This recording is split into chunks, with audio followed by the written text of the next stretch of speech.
बातें करते हम खेतों की और उसके रखवाली की, बाग बगीचा फल फूलों और फसलों की हरियाली की। हम बीजों की बातें करते उत्तम जल संसाधन की, हम तकनीकी बातें करते फसलों के उत्पादन की। हर किसान का सपना सच हो जीवन सुखद बनाने को, गाँव-गाँव के हर आंगन का प्यारा सा ये दर्शन। कृषि दर्शन, कृषि दर्शन, कृषि दर्शन, कृषि दर्शन, कृषि दर्शन, कृषि दर्शन, कृषि दर्शन, कृषि दर्शन। उम्मीदों के बीज बोकर मिट्टी पर फसलें उपजाते हैं। सर्दी गर्मी या हो बरसात सबसे लड़ जाते हैं। सबका पेट भरने वाले हमारे किसान ही अन्नदाता कहलाते हैं। कार्यक्रम कृषि दर्शन में आप सभी किसान भाई बहनों का मैं नमिता स्वागत करती हूँ। समय हो गया है कृषि समाचार का, तो आइए देखते हैं कृषि समाचार और जानते हैं मंडी में सब्जियों का भाव। नमस्कार, कृषि समाचार में आपका स्वागत है। मैं हूं दिव्यांशु। आइए देखते हैं आज कृषि समाचार में क्या है खास। रांची के गौपालकों को अनुदान पर चारा कटर मशीन देने की है योजना। महिलाओं को अनुदान पर 2 दुधारू गाय देने की है योजना। और कद्दू के बेहतर उत्पादन के लिए लगाएं उन्नत प्रभेद पूसा नवीन। अब समाचार विस्तार से। रांची जिला के पशुपालकों के लिए पशु आहार एवं चारा विकास योजना चलाई जा रही है।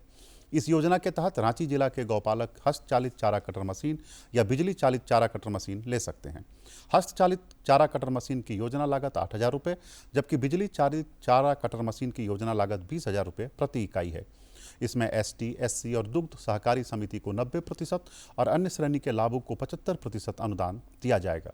इस योजना से लाभ लेने के लिए जिला गव्य विकास कार्यालय रांची में आवेदन दे सकते हैं। मुख्यमंत्री पशुधन विकास योजना के माध्यम से रांची जिला की महिलाओं के जीवन यापन के लिए गौपालन करने को प्रेरित किया जा रहा है। इसमें अनुदान पर 2 दुधारू गाय दिए जाएंगे। इसकी कुल इकाई लागत 1,35,000 रुपये है। इसमें दिव्यांग, परित्यक्त, आपदा, आगलगी या दुर्घटनाग्रस्त महिलाओं को 90% और सभी वर्ग की महिलाओं को 75% अनुदान दिया जाएगा। इस योजना से लाभ लेने के लिए जिला गव्य विकास कार्यालय रांची में आवेदन दे सकते हैं। किसान भाइयों, आप सब्जी फसल का बिचड़ा तैयार करना चाहते हैं तो सीधे खुले खेत की क्यारी में बीज ना बोएं, बल्कि पोट ट्रे या नर्सरी ट्रे में बीज बुआई करके बिचड़ा तैयार करें। इससे आप बेहतर उपज ले सकते हैं। किसान भाइयों, अगर हम उन्नत तकनीकों की बात करते हैं तो सबसे पहले जो चरण में आता है वो बिचड़ा उत्पादन आता है। ये हमारी अनुशंसा आपको रहेगी कि जो परंपरागत क्यारी विधि है उसकी तुलना में प्रो ट्रे या नर्सरी ट्रे के अंतर्गत संरक्षित संरचना में आप बिचड़ा उत्पादन करें, जिससे न सिर्फ आपको मृदा जनित बीमारियों से छुटकारा मिलता है जो कि बिचड़ा के उत्पादन के दौरान आती हैं, इसके अलावा संरक्षित संरचना में रहने के कारण जो बाहरी विपरीत परिस्थितियां उपलब्ध होती हैं वातावरण की, उससे भी हमारे किसान भाई बछड़ों को बचा सकते हैं और अच्छी स्वस्थ बिचड़ों का उत्पादन करते हैं, जिसमें जड़ अच्छी विकसित होती है और उसकी रोपाई के समय भी उसमें जो पौधे प्रतिस्थापित होते हैं उसमें आसानी होती है और अच्छी उपज प्राप्त होती है। लत्तेदार सब्जी फसल कद्दू की आगात खेती के लिए दिसंबर से जनवरी तक बुआई कर सकते हैं। झारखंड में कद्दू के बेहतर उत्पादन के लिए उन्नत प्रभेद पूसा नवीन या अर्का बहार लगाएं। कद्दू की बुआई में 4 से 6 किलोग्राम बीज प्रति हेक्टेयर की दर से लगाएं। थाला बनाकर बीज बोएं। प्रति थाला 3 से 5 बीज बोएं। बुआई में कतारों और पौधों के बीच 2.5 से 3 मीटर की दूरी रखें। अच्छी उपज के लिए उन्नत प्रभेद पूसा नवीन या अर्का बहार की उत्पादन क्षमता 150 से 200 क्विंटल प्रति हेक्टेयर है। राज्य के जो किसान धान फसल की कटाई करने जा रहे हैं वे इस काम के लिए self propelled vertical conveyor reaper नामक कृषि यंत्र का इस्तेमाल कर सकते हैं। हाशिए की तुलना में इससे 60% मजदूरी की बचत तथा 60% संचालन खर्च में बचत होती है। आइए जानते हैं बैगन फसल में रासायनिक दवा के बिना बंधक और फलछेदक कीटों की रोकथाम के बारे में। बैगन फसल में सूट यानी बंधक कीट और फलछेदक कीट के रोकथाम के लिए अंडा परजीवी ट्राइकोग्रामा किलोनिस 1 से 1.5 लाख प्रति हेक्टेयर की दर से व्यवहार करें। 1-1 सप्ताह के अंतराल पर 4 से 5 बार ये उपचार करें। और अब एक नजर राज्य के 5 प्रमुख शहरों के मौसम के मिजाज पर। आज राज्य के 5 प्रमुख नगरों के अधिकतम और न्यूनतम तापमान कुछ इस प्रकार दर्ज किए गए। रांची का अधिकतम तापमान 27 डिग्री। कृषि समाचार में आज इतना ही। अगले दिन अगले अंक में फिर मुलाकात होगी कुछ ताजा तरीन खबरों के साथ। तब तक के लिए दीजिए इजाजत। नमस्कार, जोहार। अभी आप देख रहे थे कृषि समाचार, जहां खेती बाड़ी से जुड़ी ढेरों जानकारियां आपने ली। मंडी का भाव, मौसम का मिजाज, नीति, तकनीक, उपकरण के बारे में जाना और भी बहुत सारी बातें आपके साथ यूं ही करेंगे, लेकिन उससे पहले लेते हैं ये छोटा सा विराम। भारत सरकार का हर प्रयास किसानों को दे रहा है एक नई आस। देश के किसानों की खुशहाली और उन्हें आत्मनिर्भर बनाने के लिए भारत सरकार समर्पित है। प्रधानमंत्री श्री नरेंद्र मोदी जी के नेतृत्व में कृषि क्षेत्र में किए गए निरंतर प्रयासों के फलस्वरूप देश खाद्यान्न व बागवानी के क्षेत्र में आत्मनिर्भर हो चुका है और देश में दलहन का उत्पादन भी बढ़ा है। इसी तरह भारत सरकार ने खाद्य तेलों के उत्पादन को बढ़ाने के भी अनेक प्रयास किए हैं। इसी क्रम को आगे बढ़ाते हुए माननीय प्रधानमंत्री श्री नरेंद्र मोदी जी के नेतृत्व में भारत सरकार ने दूरदर्शी निर्णय लेते हुए राष्ट्रीय खाद्य तेल मिशन ऑयल पाम की शुरुआत की है। इस मिशन से देश भर के किसानों को बहुत लाभ मिलेगा। कृषि के पूंजी निवेश में वृद्धि होगी, खाद्य तेल आयात पर देश की निर्भरता कम होगी और रोजगार के नए अवसर पैदा होंगे। खाने के तेल में आत्मनिर्भरता के लिए अब राष्ट्रीय खाद्य तेल मिशन ऑयल पाम का संकल्प लिया गया है। इससे किसानों को तो सीधा लाभ होगा ही, गरीब और मध्यम वर्ग के परिवारों को सस्ता और अच्छी क्वालिटी का तेल भी मिलेगा। यही नहीं, ये मिशन बड़े स्तर पर रोजगार का निर्माण करेगा। इस मिशन के अंतर्गत ऑयल पाम का रकबा और पैदावार बढ़ाने पर जोर देने के लिए सरकार ने 11,000 करोड़ रुपए से अधिक की सहायता राशि निर्धारित की है। मिशन के तहत सरकार ने ऑयल पाम की खेती के लिए रोपण आदि की सहायता में बढ़ोतरी करते हुए पहले मिलने वाले 12,000 रुपए प्रति हेक्टेयर को बढ़ाकर 29,000 रुपए प्रति हेक्टेयर तक कर दिया है। ऑयल पाम के पुराने बागों के पुनरुद्धार के लिए 250 रुपए प्रति पौधा के हिसाब से विशेष सहायता दी जा रही है। पौधारोपण सामग्री की कमी दूर करने और बीजों की पैदावार करने वाले बागों को भी सहायता दी जाएगी। इसके तहत 15 हेक्टेयर ऑयल पाम उद्यान के लिए 80 लाख रुपए तक की सहायता राशि दी जाएगी। इसके अलावा नर्सरी विकास के लिए 40 लाख रुपए तक तय किए गए हैं। पूर्वोत्तर और अंडमान राज्यों के लिए विशेष सहायता का भी प्रावधान है। ऑयल पाम के किसान ताजे फलों के गुच्छे यानी FFB का उत्पादन करते हैं, जिनकी वर्तमान में कीमतें अंतर्राष्ट्रीय मूल्यों में उतार चढ़ाव के आधार पर तय होती हैं।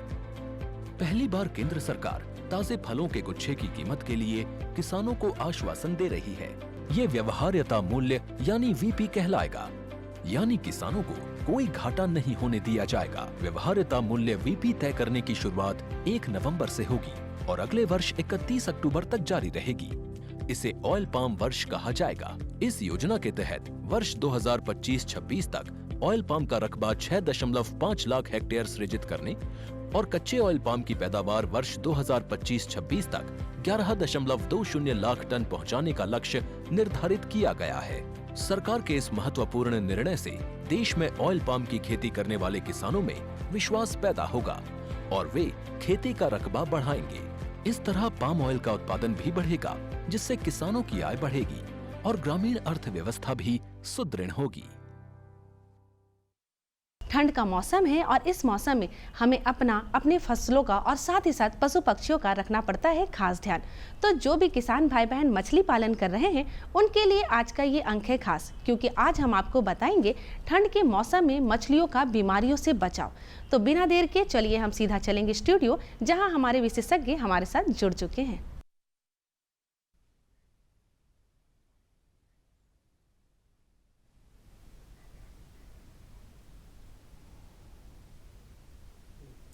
किसान भाइयों नमस्कार। कृषि दर्शन के आज के इस अंक में आप सभी का स्वागत है। किसान भाइयों, झारखंड में बड़े पैमाने पर किसान भाई मछली पालन करते हैं। बहुत सारे ताल तलैया हैं, डोभा हैं, तालाब हैं, नदियां हैं, तो किसान भाई बड़े पैमाने पर मछली पालन करते हैं। कई बार ऐसा होता है कि कई जानकारियों के अभाव में मछली पालन करने के दौरान मछलियों में बीमारियां हो जाती है और ख़ासकर ठंड के मौसम में मछलियों में कई तरह की बीमारियां हो सकती हैं। कौन कौन सी बीमारियां हो सकती है, इसके लक्षण क्या हैं, झारखंड में मछली पालन की क्या संभावनाएं हैं, इन तमाम विषयों पर आज हमारी बातचीत होगी। और आज हमारे साथ इस विषय पर बातचीत करने के लिए स्टूडियो में मौजूद हैं डॉक्टर अरुण भक्त। डॉक्टर अरुण भक्त दिव्यांग कृषि विज्ञान केंद्र में ट्रेनिंग ऑर्गेनाइजर के रूप में बतौर कार्यरत हैं। डॉक्टर साहब, इस कार्यक्रम में आपका स्वागत है। नमस्कार। नमस्कार। किसान भाइयों, तमाम जानकारियां हम आप तक पहुंचाएंगे, आप हमारे साथ जुड़े रहिए। डॉक्टर साहब, मछली पालन के लिए जो हम बीमारियों की बात करेंगे ये बाद में, पहले हम ये जानना चाहेंगे कि झारखंड में जो संभावनाएं हैं मछली पालन की, क्या संभावनाएं हैं, कैसे किसान भाई इससे जुड़ सकते हैं? जैसे झारखंड में मछली पालन का अपार संभावनाएं है। जैसे कि किसान भाई, आप जानते होंगे, आप जिस एरिया पे बसवास कर रहे हैं, आपके गांव के आसपास में छोटे छोटे डोभा या चेक डैम या छोटे पैमाने तालाब या जैसे कहीं बांध या बड़े जलाशय के तौर पर डैम, ये काफ़ी संख्या में दिखाया जाता है। और साथ ही ये भी आपको मालूम होंगे कि हमारे झारखंड क्षेत्र में लगभग प्रति वर्ष 1300 मिलीमीटर से अधिक पानी बरसते हैं, लेकिन ये पहाड़ी क्षेत्र होने का नाते वो सारा पानी बह जाते हैं। इसके बावजूद भी जितने पानी हमारा इस एरिया पे बच जाते हैं, अगर से इस संसाधन को सही तौर पर हम लोग अगर दोहन करें, खास तौर पर मत्स्य पालन के तौर पर, तो हमारे साथ जो आर्थिक दृष्टिकोण से जो फ़ायदा होने का था वो काफ़ी संभव हम लोग ले सकते हैं। जैसे कि तालाब की तैयारी, जैसे अभी कहा जा रहा है कि जाड़ा का जो मौसम है, इस मौसम में अभी जैसे हमारे कुछ ना कुछ बीमारी वगैरह हो सकता है, लेकिन उससे पहले बीमारी से बचाव करने के लिए हमने क्या तरीका अपनाया, तो इससे पहले हमने बताया कि तालाब की तैयारी। तो किसान भाई, आप जब भी तालाब में मछली डालेंगे, उससे पूर्व अगर आपकी तालाब अगर बढ़िया ढंग से आपने तैयारी कर ले, जिस तरह से कि डॉक्टर साहब, ये सबसे बहुत महत्वपूर्ण बात आपने बताया कि मछलियों में रोग हो ही नहीं, अगर घर ही साफ रहेगा तो बीमारियां कम होंगी। तो हम डॉक्टर साहब ये जानना चाहेंगे कि जब हम तालाब ये करते हैं, तैयार करते हैं, कई दृष्टिकोण हम उसमें रखते हैं, हम ये जानना चाहेंगे डॉक्टर साहब कि तालाब की तैयारी किस तरह से करें ताकि मछलियों में बीमारियां कम हो, ये बहुत महत्वपूर्ण है। बिल्कुल, हाँ। तो जैसे तालाब की तैयारी, तो किसान भाई आप जानते होंगे, आप जिस समय तालाब में मछलियों को डालते हैं उससे करीब 2 महीना पूर्व तालाब की तैयारी कर लेना चाहिए। जैसे आपके तालाब जिस जगह पे हो उसकी आसपास अच्छी तरह से साफ सुथरा होना चाहिए। खास तौर पर पूर्व और दक्षिण की दिशा में किसी भी प्रकार का बड़े वृक्ष ना हो कि जिसकी छांव हमारे तालाब में आए और तालाब में मछलियों के लिए भोजन बनाने के लिए सहायक ना हो। तो ऐसे परिस्थिति में आपके तालाब के आसपास को बढ़िया ढंग से आपने साफ सुथरा करिए। और नेक्स्ट देखें कि तालाब के ऊपरी सतह में कुछ ना कुछ अवांछित घास खरपतवार वो बना हुआ रहता है, जैसे कि जलकुंभी, कमल या झांझी या आपकी स्पायरोगायरा, लेमना या एजोला, इस प्रकार की जो जलीय खरपतवार है, ये अगर आपकी तालाब के ऊपर में रहता है, ये भी मछली पालन के लिए सही नहीं बोला जाता है। क्योंकि जो कार्प मछली आप अपने तालाब में डालेंगे, ये कार्प मछली पानी की ऊपरी सतह में किसी भी प्रकार का चीज़ों से अगर ढका हुआ रहता है, इनके लिए जो प्राकृतिक भोजन बनने का रहता है वो नहीं बन पाता है। क्योंकि इसको बनने के लिए आपकी सूरज की जो रोशनी या प्रकाश जो है वो काफ़ी महत्वपूर्ण भूमिका निभाता है। तो हर हाल पे आपकी तालाब की ऊपरी सतह या तालाब के आसपास में किसी भी प्रकार की पेड़ पौधा हो, उसको आपने साफ सफाई कर ले। इसका मतलब सूरज की रोशनी सही ढंग से उसमें आनी चाहिए, इससे बीमारियां कम होंगी। बिल्कुल। नेक्स्ट, आपकी तालाब में कौन प्रकार की मछली आपने पालन करने चाहते हैं और इससे पहले आपके तालाब में कौन कौन सी मछलियां हैं, इसको आपको अवगत होना चाहिए। क्योंकि आप जिस प्रकार की मछली तालाब में डालने चाहते हैं, इसके अतिरिक्त अगर अन्य मछली आपके तालाब में पहले से अगर मौजूद हो, तो आपने मछली पालन के तौर पर जो भी भोजन डालेंगे, आपको ये पता नहीं होंगे कि आपने जो मछली के लिए भोजन दे रहा है, इससे पहले कितने संख्या में आपकी तालाब में और अन्य मछली है, उसकी जो भोजन की आपूर्ति, ये दोनों अगर सही नहीं रहेंगे तो भोजन देने के बावजूद भी आपके तालाब में मछली की वृद्धि नहीं होगी। भोजन का संतुलन जरूरी है। भोजन के संतुलन काफ़ी जरूरी है। इसके अतिरिक्त आप अपने तालाब में समय समय पे, जैसे कि रोग बीमारी ना हो, उसके लिए करना क्या कि आप अपने तालाब के पानी की पीएच मान को ज्ञात करें। पीएच मान के साथ साथ अपने तालाब में समय समय पर उसमें चूना डालें। चूना डालने से होता क्या है कि तालाब के पानी में ऑक्सीजन की मात्रा को भी बढ़ाते हैं। तालाब में जितने प्रकार की खरपतवार उस नीचे में जमे रहते हैं या सड़े गले पदार्थ रहता है, उसको अच्छी तरह से सड़ा करके मछली की भोजन के रूपांतरित कर देते हैं। तो इस तरह सा काम में चूना का काफ़ी उसमें भूमिका रहता है। तो किसान भाई प्रत्येक महीना में आप अपने तालाब में पानी की पीएच मान ज्ञात करने के बाद चूना का इस्तेमाल करें। तो ऐसे प्रति एकड़ 8 किलोग्राम से लेकर के अगर 12 किलोग्राम तक चूना का इस्तेमाल करेंगे तो आपके अच्छा खासा इसमें से आमदनी हो सकता है। समय समय पर आपने उसमें टॉक्सीमार का भी व्यवहार कर सकते हैं कि दोनों को उपयोग से आपके तालाब के तलहट में जो दूषित गैस बनते हैं, एमोनिया जैसे, हाइड्रोजन सल्फाइड गैस जैसे बनते हैं, इसको बनने के लिए ये निरामक कर देते हैं। तो अभी का समय पे जैसे उसमें बीमारी आने का चांसेस रहता है, खास तौर पर ये जाड़े के मौसम में या किसी भी ऋतु की परिवर्तन के समय पे अगर प्रत्येक महीना में तालाब में अगर चूना का इस्तेमाल करेंगे तो बहुत हद तक हमने बीमारी से मछली को बचाव कर सकते हैं। बिल्कुल। तो जो आपने मोटे तौर पर जो बताए बात डॉक्टर साहब की, साफ सफाई पर बहुत ध्यान देना है, चाहे वो ऊपरी सतह हो या फिर सूरज की रोशनियाँ इसलिए वृक्ष वगैरह नहीं हो। चूना का प्रयोग भी लगातार किया जाना चाहिए, इससे बीमारियां बहुत कम होगी। अभी जाड़े का मौसम है डॉक्टर साहब और अभी बहुत ज़्यादा तापमान में अंतर नहीं हुआ है, लेकिन हाँ ठंड तो अब पड़ना शुरू हो गया। बीमारियां कई तरह की आएंगी। आम तौर पर अगर हम बीमारियों की बात करें मछलियों में, खासकर झारखंड प्रदेश में जो मछली पालक हैं उनके लिए, तो कौन कौन सी बीमारियां हो सकती हैं इस वक्त? देखिए, बीमारी जब आती है तो ऐसे नहीं है कि बीमारी इस मौसम के लिए इस बीमारी या दूसरे मौसम में दूसरी बीमारी। खासतौर पर अगर उसकी भोजन, जैसे मैंने बात की है, अगर अंधाधुन की तरह अगर भोजन की व्यवस्था अगर किया जाता है या मछलियों की भोजन की ज़रूरत है कि नहीं है ये ना देखते हुए अगर भोजन डाले, या मछली वाले तालाब में किसी भी प्रकार का प्राकृतिक भोजन की आवश्यकता है कि नहीं है, उसके लिए हमने रासायनिक खाद या जैविक खाद अंधाधुन की तरह अगर प्रयोग करें तो बीमारी बहुत प्रकार की हो सकता है। जैसे कि ड्रॉप्सी बीमारी, ये ड्रॉप्सी बीमारी किस प्रकार लक्षण इसका क्या है कि इसमें पेट फूल जाता है, किसानों को पता भी नहीं चलता है, मछली के ऊपर में किसी भी प्रकार का कोई उसमें आचरण उसमें दिखता ही नहीं है, लक्षण दिखता ही नहीं है, लेकिन पेट फूला हुआ रहता है और एक के बाद एक मछली धीरे धीरे मरने लगता है। कभी क्या होता है, आर्गुलास एक छोटे कीट होता है, कीटाणु है जो मछली के शरीर के ऊपर में जो सल्क रहता है उसके अंदर में जड़े के पास जाकर के वो चिपक जाता है और मछली की खून को वो चूसते रहता है। तो इस बीमारी के शुरुआत में अगर इसको हम लोग अगर अनदेखा कर लेते हैं तो क्या होता है ना, आगे में जाकर के महामारी के रूप में आ जाता है, जैसे कि घाव वाला बीमारी, एपिजियोटिक अल्सरेटिव सिंड्रोम, जिसको हम लोग क्या बोलते हैं EUS शॉर्ट फॉर्म में बोलते हैं, या हिंदी में किसी किसी जगह पे इसको हम लोग बोलते हैं चेचक के नाम से भी उसमें पुकारते हैं। तो इस प्रकार जो खतरनाक बीमारी है, तो चेचक की जब हम बात करते हैं डॉक्टर साहब तो पता चलता होगा उसमें तो चकता हो जाता होगा शरीर में। कुछ अवस्था में देखा जाता है कि मछली के उसमें घाव वाला बीमारी, तो घाव वाला बीमारी कई प्रकार की हो जाता है। एक घाव होता है कि उसकी जो गिल या गलफड़ है उसके जस्ट सटा हुआ घाव होता है। कभी क्या होता है कि मछली के शरीर की किसी एक जगह पे हल्के से घाव दिखाई देता है, लेकिन ये जो घाव है जैसे एपिजियोटिक अल्सरेटिव सिंड्रोम, ये एक गोलाकार छिद्र बन जाते हैं और शरीर के अंदरूनी जो भाग है उसको भी आसानी से दिखाई देता है।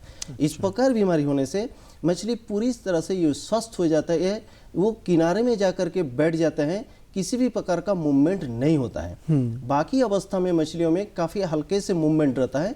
तो इस प्रकार बीमारी से हमें बचाव करने के लिए तो जैसे मैंने बताया कि चूना का इस्तेमाल करना चाहिए। जैसे ऋतु की परिवर्तन हो रहा है या हमने समय समय पर अगर तालाब में जाल डालते हैं, जाल डालते समय पोटासियम परमानेंट घोल बना करके मछली को उसमें डुबो करके फिर पुनः तालाब में छोड़ दे, या उसमें जैसे भोजन की व्यवस्था किया जा रहा है, इस भोजन में टेट्रासाइक्लिन या ऑक्सी टेट्रासाइक्लिन के नाम से जो दवाई आती है, इसको अगर प्रति 10 किलोग्राम दाना के साथ एक टैबलेट या उसकी जो उसमें उसको डास्ट आता है उसको अगर मिला करके समय समय पर अगर हम लोग अगर भोजन में इस्तेमाल करते हैं तो मछलियों को बीमारी आने का संभावना कम रहता है। इसके अतिरिक्त जैसे एपिजियोटिक अल्सरेटिव सिंड्रोम, इस बीमारी के लिए कभी अगर तालाब में आ जाता है तो सिफेक्स एक दवाई है जिसको आपने इस्तेमाल करेंगे तो बहुत हद तक इसमें से मछलियों को बचा सकते हैं।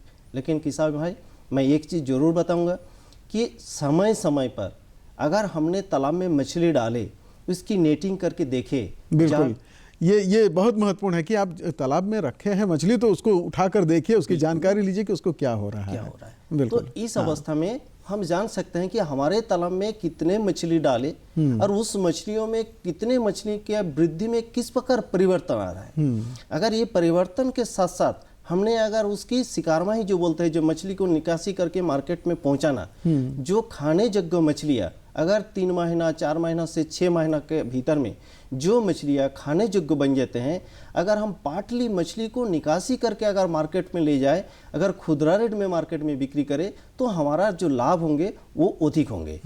लेकिन अधिकतर किसान भाई करते क्या है कि एक ही साथ में वो मछली को निकासी करके बिक्री करने चाहते हैं, तो जिसके चलते किसान को वो थोक भाव में मछली को बिक्री करना पड़ता है। तो इस जगह पे कुछ ना कुछ मछलियों को नुकसान उठाना पड़ता है। बिल्कुल, एक साथ सारे मछलियां निकालकर बेचना नहीं है, पार्ट वाइज बेचना, पार्ट बाई पार्ट इसको बिक्री करें। इससे उनको अधिक से अधिक फायदा मिल सकता है। बिल्कुल। और साथ ही मार्केट के साथ आपको चलना पड़ेगा कि किस मौसम में कौन साइज वाले मछली अधिक से अधिक मांग है। किसी समय पे ओकेजनली, जैसे कहीं शादी का समय आते हैं या कुछ समय आता है, उस समय बड़े साइज वाले मछली की अधिक से अधिक मार्केट में डिमांड होता है। हाँ। तो आपने उस प्रकार चीज़ों को देखते हुए अगर मछली को अगर आपने निकासी करें, तो इससे और अधिक फायदा किसान को मिल सकता है। बिल्कुल। डॉक्टर साहब, हमारे यहाँ जो अमूमन जो मछली पालक हैं वो रेहू, कतला या मृगल इस तरह की जो मछलियाँ हैं इसका पालन करते हैं, लेकिन अगर हम दूर दराज के इलाकों में जाएं, गाँव में जाएं, तो आजकल डोभा बहुत बना है, छोटे छोटे तालाब हैं। तो अगर किसान भाई बड़ी मछलियाँ नहीं पाल सकते हैं, रेहू कतला अगर नहीं पालन कर सकते हैं, तो ऐसी स्थिति में आप उनको क्या सलाह दें ताकि बीमारियों से भी बचाव हो सके और किसान भाइयों को कुछ लाभ भी मिल जाए? बिल्कुल। जैसे किसान भाई, आप लोग जानते होंगे कि आपके पास तालाब के जगह पे डोभा अधिक से अधिक मिल जाता है या छोटे छोटे चेक डैम भी मिल जाता है। इस जगह पे बहुत लंबे समय पानी भी नहीं रुकता है। तो रेहू कतला मृगल के लिए हमें पूरे साल के लिए पानी की आवश्यकता पड़ते हैं। लेकिन ये जो छोटे जगह है, डोभा है, इसमें देखते हैं कि पानी बहुत ज़्यादा मात्रा में रहता नहीं है, फिर पूरी तरह से सूखता भी नहीं है, ये दलदल जैसे बन के रहता है। तो इस अवस्था में आपने अगर कुछ वायुसस्यी मछली जैसे सिंघी हो, मागुर, कवोई, या आजकल का समय पे जैसे बड़े जलाशय हैं लेकिन वहाँ पे हम बड़े पैमाने मछली पालन उत्पादन नहीं कर पा रहे हैं, तो वहाँ पे केज कल्चर आ गया है। तो उस जगह पे हमने जैसे पांगासियस मछली को पालन करते हैं। तो ये जो वैरायटियाँ हैं, इस वैरायटी को अगर हमने इस जगह पे इस्तेमाल करते हैं, खासतौर पर जो डोभा है, इस यहाँ पे मांगूर, सिंगी, कवई मछली को पालन कर सकते हैं। इसमें कम पानी की आवश्यकता होता है और इसमें मछलियों के लिए बाहरी भोजन की आवश्यकता बहुत ही कम मात्रा में होता है। आपके तालाब में, तलहट में जितने प्रकार की ऑर्गेनिक कार्बन के तौर पर या जैविक खाद के तौर पर कुछ भी जमा हुआ रहता है मलबे, वो मछली की सबसे प्रधान भोजन होता है। जो 6 महीना के जो कल्चर ड्यूरेशन होता है, 6 महीना अवधि में अगर आपने देसी मांगूर ये अगर सीड डालते हैं, तो जिसकी फिंगरलिंग साइज, वो फिंगरलिंग साइज अगर डालते हैं जो अंगुलिकाओं कहा जाता है, इस साइज को अगर डालते हैं, अगला 6 महीना के अंतराल में 120 ग्राम से लेकर के 150 ग्राम अवधि तक मछली अपने उत्पादन कर सकते हैं। जो मार्केट में अभी का समय पे उसकी जो मूल्य है ये 600 रुपया से लेकर 800 रुपया प्रति किलो है, जो आपकी रेहू कतला मृगल के अपेक्षा में 4 गुण ज़्यादा है। तो आपने किसान भाई, आपके पास अगर इस तरह से छोटे अगर उसमें डोभा हो, चाहे इस तरह से वायुश्वासी मछलियां जो है, आप उसको वायुश्वासी जो मछली है, कि ये अगर पालन करें, क्योंकि इसका जो मेडिसिनल वैल्यू ये भी काफ़ी ज़्यादा है। हम लोग बात करते हैं कि सबसे प्रोटीन का जो सबसे अधिक स्रोत है ये मछली में पाया जाता है। तो इसके अतिरिक्त भी जैसे आयरन हो गया, फाइबर है, ये जो स्रोत है ये भी मछलियों में पाया जाता है। खास तौर पर जो इस तरह से वायुसस्यी मछली है, ये मछलियाँ को उसमें तालाब में पालन करने से आप में इससे भी आपकी प्रोटीन हो, चाहे आयरन हो, चाहे इस तरह से जो चीज़ है आपको आपूर्ति कर पाएंगे। बिल्कुल। डॉक्टर साहब, आपने अभी एक चर्चा की केज कल्चर की। झारखंड में बहुत सारे ऐसे किसान भाई, झारखंड में डैम बहुत सारे हैं, हाँ, छोटे डैम हैं, बड़े डैम हैं, चांडिल वगैरह है, कई जगहों पर केज कल्चर में बहुत सारे किसान भाई हैं जो मछली पालन कर रहे हैं। जो बड़े मछली पालक हैं वो भी इसमें अगर हम केज कल्चर में मछली रख रहे हैं तो उसमें भी तो बहुत सारी सावधानियों की ज़रूरत पड़ती होगी। किस तरह की सावधानियाँ रखें ताकि बीमारियाँ ना हो और ज़्यादा से ज़्यादा उत्पादन हो सके? जैसे किसान भाई, आप लोग मत्स्य मित्र भी बन चुके हैं। हमारे जो डिपार्टमेंट है फिशरीज का, उसके माध्यम से काफ़ी लोगों को इसके ऊपर में प्रशिक्षण दिया गया है। जगह जगह पर केज लगाया भी गया है। किसान लोग काफ़ी रुचि भी रखे अभी का समय पे। तो इसमें जिस प्रकार भी मछली रखे, चाहे उसमें नाइलोटिका हो, चाहे अपने उसमें पंगासियस मछली हो, तो अभी इस मौसम में जिस एरिया पे आपने रखे वहाँ पे पानी की स्रोत या बहाव जो हो बिल्कुल बंद हो जाता है, जिसके चलते अपने प्रतिदिन उसमें जो भोजन डालते हैं, इस भोजन का एक अंश आपके उसमें केज का किनारे में जा करके दीवार में जाके सड़ जाते हैं। अगर इसकी निकासी अगर जिस समय आपने दाना डाले उसके आधा घंटा के पश्चात अगर आपने उस दाना को जो बची हुई भोजन है उसको अगर निकासी नहीं करते हैं, वो धीरे धीरे भीग जाते हैं और भारी होकर के नीचे में जाके ज़मीन पे बैठ जाते हैं। अगर ये 15 दिन अगला 15 दिन तक इसको अगर ऐसे ही छोड़ दिया जाता है तो धीरे धीरे ये काई में रूपांतरित हो जाता है और उसमें हरा कलर का लेकर के आपके जाल में बैठ जाता है और वो नुकसान पहुंचाता है, बीमारियां हो सकती हैं, केज में काफ़ी नुकसान पहुंच जाते हैं। बिल्कुल। डॉक्टर साहब, जितनी भी बातें आपने बताई निश्चित रूप से मछली पालकों को बहुत लाभ होगा। किसान भाइयों, बीमारियां नहीं होंगी, इसके लिए आप तालाब को ठीक रखिए, अच्छा रखिए। बहुत अच्छी जानकारी दी डॉक्टर भक्त आपने, आपका बहुत बहुत धन्यवाद। किसान भाइयों, आपसे भी चाहेंगे इजाज़त। नमस्कार।